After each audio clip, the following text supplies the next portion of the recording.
Hey guys, I hope you're well. In this video, I'm going to give 5 tips, and these tips are going to be really useful for people that are thinking of starting the ketogenic diet. So tip number 1 is to make sure that you're eating enough fat. 70 to 75% of your daily calories are going to need to come from fat. Now that's going to be a big paradigm shift for most people. But fat is going to be your new fuel source, and if you're not eating enough fat, you're going to be low on energy and you're not going to stick with the diet. Tip number 2 is to make sure you're eating the right kinds of fat. So you want to be avoiding vegetable oil and sunflower oil and instead using coconut oil and olive oil.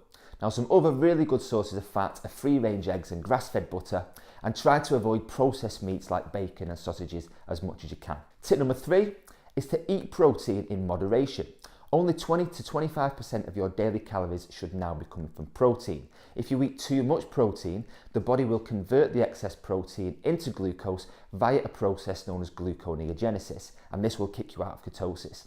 So one of the easiest things you can do is to swap the lean cuts of meat for the fatty cuts of meat. So swap the chicken breast for the skin on chicken thighs, swap the lean mince for the 20% fat mince, and also swap pork medallions for pork belly. Tip number 4 is to replenish electrolytes. Now the 3 main electrolytes are sodium, magnesium and potassium. When we follow a ketogenic diet, we don't retain as much water, so we also retain a lot less sodium. So the best way to replace this is to use pink Himalayan salt on your foods. In order to replace magnesium, then a lot of magnesium is found in dark green vegetables. So when you're cooking your vegetables, if you boil them, a lot of the magnesium is left in the broth. So you can drink the broth in order to get the magnesium in.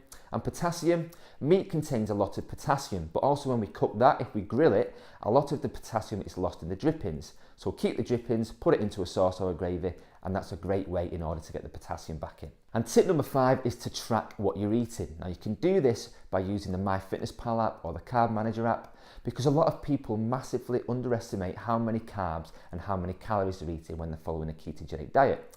If you track what you're eating, you know exactly how many carbs, fats and proteins that you're eating, and that way you're going to get in ketosis and much quicker.